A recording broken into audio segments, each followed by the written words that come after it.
Bonjour, je suis Marion Ravi de l'École de médecine tropicale de Liverpool. Dans cette présentation, nous allons réfléchir aux méthodes et stratégies d'enseignement pour les mentors.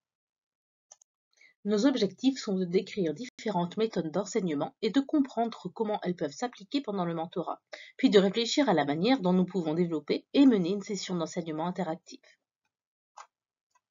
Lorsque nous enseignons, nous apprenons à nouveau, car en nous préparant, nous apprenons davantage et nous nous mettons souvent à jour au cours du processus. Ainsi, il se peut que vous ayez un sujet que vous connaissez depuis longtemps, mais lorsque vous préparez à l'enseigner, eh bien vous obtenez les derniers documents et mises à jour, ce qui vous permet d'apprendre à nouveau. N'oubliez pas que lorsque nous enseignons à des personnes, nous voulons qu'elles apprennent. Notre objectif est que les élèves apprennent et qu'ils soient en mesure d'améliorer leur pratique grâce à cet apprentissage. Parfois, lorsque nous enseignons, nous le faisons de manière dont nous pensons que nous apprendrions le mieux nous-mêmes, ou de la manière dont d'autres personnes nous ont enseigné par le passé. C'est peut-être une bonne chose, mais nous devons nous rappeler que cette méthode ne convient pas forcément à tout le monde. Nous devons donc être flexibles et nous rappeler que différentes méthodes fonctionnent mieux pour différents apprenants et pour différents sujets. Vous pouvez réfléchir aux différentes façons dont les gens apprennent et réfléchir à la façon dont vous-même vous avez le mieux appris. Quelles sont les différentes façons d'apprendre? Eh bien, nous pouvons apprendre en lisant, en écoutant, en regardant ou en essayant quelque chose avec quelqu'un qui nous donne son avis au fur et à mesure. Il peut s'agir d'une combinaison de ces méthodes, et nous avons tous des choses différentes que nous pouvons mieux apprendre par des méthodes différentes. Pour moi, par exemple, si j'apprenais une nouvelle compétence sur un ordinateur, eh bien j'aurais besoin de l'essayer avec quelqu'un qui me donne un retour d'information. Il ne me suffirait pas de lire les informations sur ce sujet, j'aurais besoin d'essayer par moi-même. Mais ce n'est peut-être pas la même chose pour vous. Selon vous, qu'est-ce qui contribue à un apprentissage efficace? En réfléchissant à cette question, nous voulons penser à un apprentissage actif plutôt que passif. Qu'est-ce que cela signifie? L'apprentissage actif consiste à participer et s'approprier une partie de l'apprentissage. Dans une certaine mesure, l'apprentissage actif doit être dirigé par l'étudiant ou l'élève qui choisit ce qu'il veut ou ce qu'il a besoin pour apprendre. L'apprentissage peut être interactif, soit avec d'autres personnes, soit avec un ordinateur. Vous pourriez par exemple répondre à un questionnaire sur un ordinateur et cela stimulerait votre apprentissage. Parfois, lorsque nous devons apprendre des compétences, il peut être utile de les répéter, car si une compétence comporte plusieurs étapes, il peut être difficile de se souvenir de toutes les étapes et de la séquence appropriée si nous ne la répétons pas. C'est pourquoi nous répétons souvent nos compétences et nos exercices, en particulier pour les choses qui ne se produisent pas très souvent dans la pratique clinique. Alors, où pensez-vous que l'apprentissage peut avoir lieu? Eh bien, l'apprentissage peut avoir lieu presque partout. Il peut s'agir d'un apprentissage formel, dans le cadre de cours magistraux ou d'exposés, d'un apprentissage dans un laboratoire ou dans un centre de simulation. Nous pouvons également apprendre dans une bibliothèque ou sur un ordinateur via Internet. Nous pouvons apprendre en discutant entre nous et avec nos collègues de travail. Nous pouvons apprendre dans le service, peut-être lors d'une tournée, dans une salle d'opération ou dans une clinique externe. Tous ces lieux sont appropriés et pertinents pour apprendre. Nous devons réfléchir à la manière dont ce lieu d'apprentissage peut s'appliquer à la relation de mentorat et à la manière dont le mentor peut être en relation avec l'apprenant dans ces différentes situations. Je pense qu'il est particulièrement approprié pour le mentorat d'apprendre côte à côte dans le service, dans la salle d'opération ou dans la clinique externe, car vous pouvez voir des patients avec votre mentoré. Et je pense que chacune de ces situations peut se transformer en situation d'apprentissage puisque vous fournissez un mentorat individuel.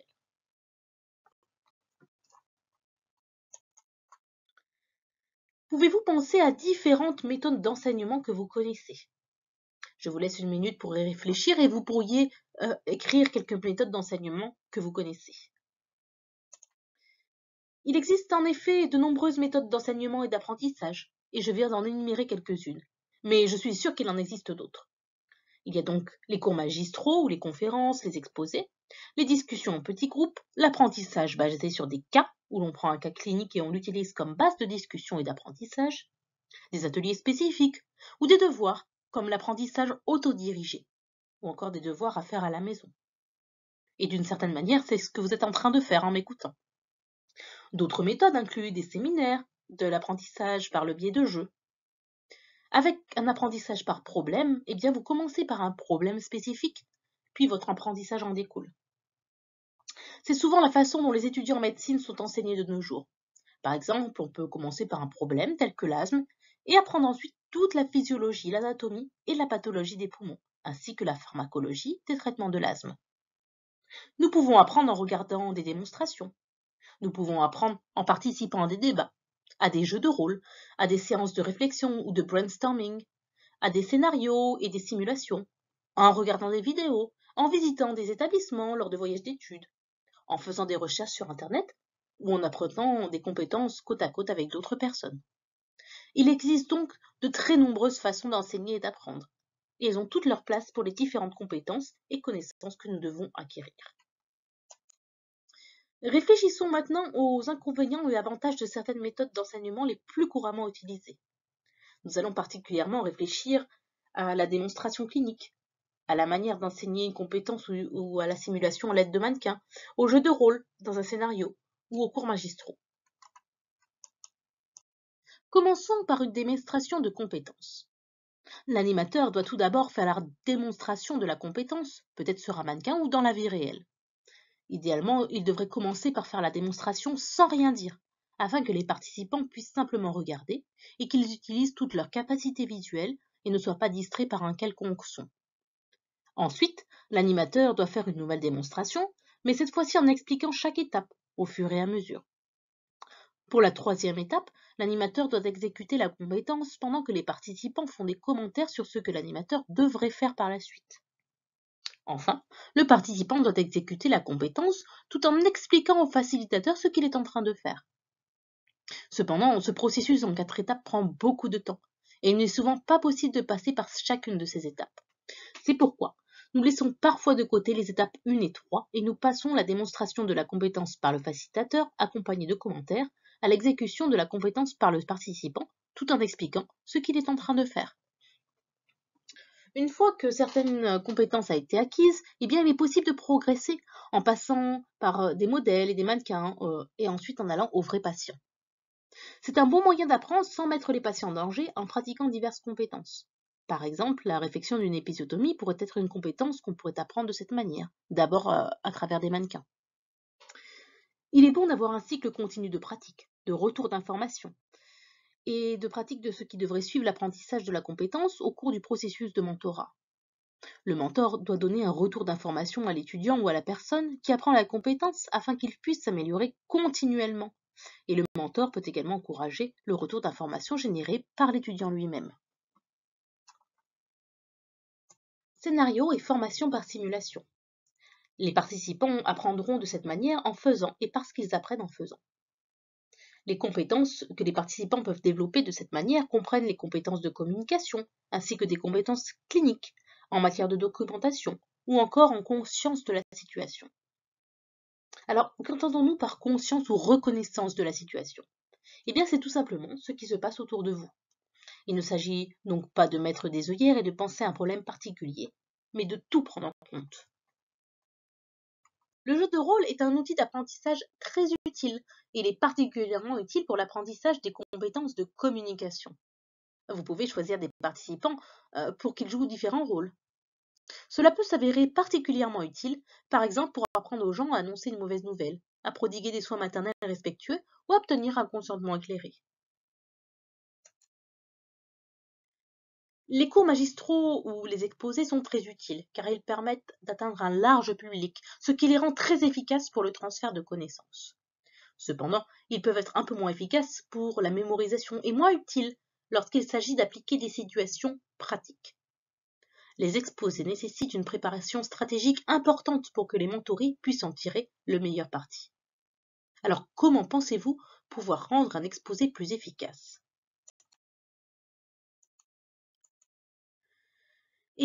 Selon vous, qu'est-ce qui rend un exposé intéressant ou ennuyeux? Faites une pause pour réfléchir à ce qui peut faire que tout le monde écoute un cours avec attention ou au contraire qu'ils regardent Facebook sur leur téléphone, sous le bureau et ne se concentrent pas. Réfléchissez à ce qui affecte l'utilité d'un exposé. Parfois, vous entendez des conférences données par des experts absolus dans certains domaines, mais elles sont vraiment difficiles à écouter parce qu'elles ne sont pas engageantes. Et il est donc important de réfléchir à des stratégies pour donner des conférences efficaces. Nous voulons être aussi interactif que possible dans le temps imparti. Cela signifie qu'il faut poser des questions. Parfois, vous pouvez interrompre le cours et demander à l'étudiant de parler à la personne à côté de lui ou à 3 autres personnes sur un sujet particulier pour s'assurer qu'il participe un peu plus. Puis, vous demandez à certains groupes de donner leur avis à l'ensemble de la classe. Essayez d'illustrer vos diapositives avec des images et pas seulement des mots, car cela pourrait peut-être attirer un peu plus l'attention des gens, même si nous ne voulons pas non plus les détourner trop de ce qui est dit. Les images doivent donc être une illustration pertinente. Pensez à donner des exemples de situations dans votre conférence qui correspondent à la situation locale, qui sont en rapport avec ce qui se passe, et non pas quelque chose qui ne se produirait jamais dans votre région. Demandez toujours un retour d'information, un feedback sur votre exposé.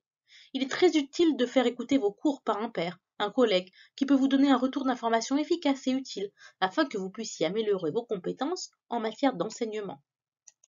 Les discussions, en tant que mode d'apprentissage, sont très utiles pour aider les gens à apprendre parce qu'elles font réfléchir et participer activement. Ils apprennent alors en pensant, en parlant et en se référant à des choses connues. Les gens peuvent appliquer des principes et une logique aux arguments. Vous pourriez réfléchir à la manière dont vous pourriez faciliter les discussions avec votre groupe de mentorés. N'oubliez pas que certaines personnes sont naturellement plus extraverties et peuvent avoir beaucoup à dire, tandis que les autres personnes naturellement plus introverties peuvent être un peu plus timides et se sentir un peu dominées par les extravertis. Alors essayez de garder cela à l'esprit et soyez prêts à attirer les gens et à inviter tout le monde à apporter sa contribution. Le brainstorming est un type de discussion, mais généralement sur un sujet qui n'est peut-être pas si familier. Et il n'y a pas de bonne ou de mauvaise idée. L'objectif, c'est de générer des idées et d'essayer de leur donner un sens. Le brainstorming est particulièrement utile pour planifier des projets. Pour être efficace, la facilitation implique beaucoup de préparation. Rien ne remplace une bonne préparation, et si vous ne préparez pas et que vous ne connaissez pas le sujet vous-même, vous n'arriverez pas à vous faire comprendre. Réfléchissez à l'avance à la meilleure façon d'impliquer les participants lorsque vous préparez l'enseignement. Quelle stratégie allez-vous employer pour attirer les participants et encourager l'apprentissage actif?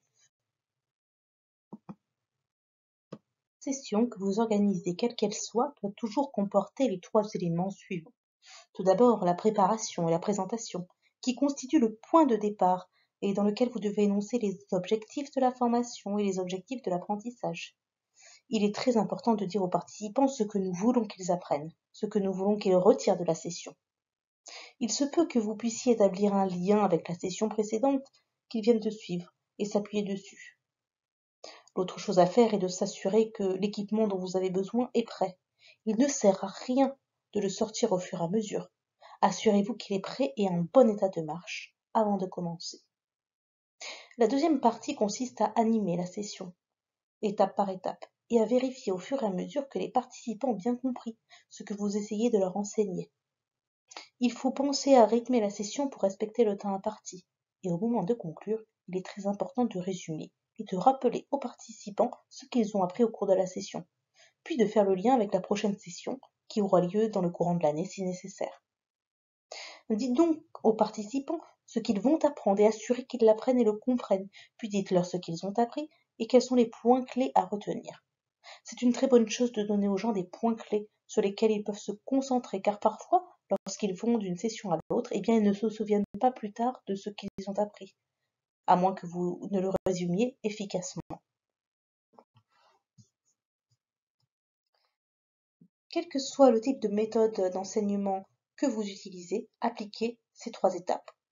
Essayez de réfléchir à l'avance aux questions qui faciliteront l'engagement et aideront les participants à se concentrer et à s'assurer qu'ils ont compris. Invitez-les à poser des questions. Assurez-vous qu'ils ont la possibilité de poser des questions et de clarifier les points dont ils ne sont pas sûrs. Et réfléchissez à la manière dont vous allez préparer les activités d'apprentissage en groupe ou bien individuel. En résumé, et dans cette présentation sur les méthodes d'enseignement pour les mentors, nous avons réfléchi à la manière dont les gens peuvent apprendre et à ce qui permettra d'atteindre les objectifs que nous nous sommes fixés en matière d'apprentissage. Nous avons considéré que les activités d'apprentissage sont toujours meilleures lorsqu'elles sont interactives et participatives. Nous avons réfléchi à la manière dont nous pourrions choisir une méthode d'enseignement particulière basée sur la lacune identifiée et le résultat d'apprentissage souhaité.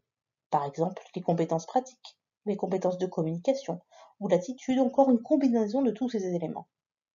Enfin, les activités d'enseignement se dérouleront toujours en 3 parties. La préparation, qui comprend l'annonce des objectifs d'apprentissage, la présentation, et puis la clôture, qui consiste à résumer ce qui a été appris et les points clés à retenir. Merci de m'avoir écouté.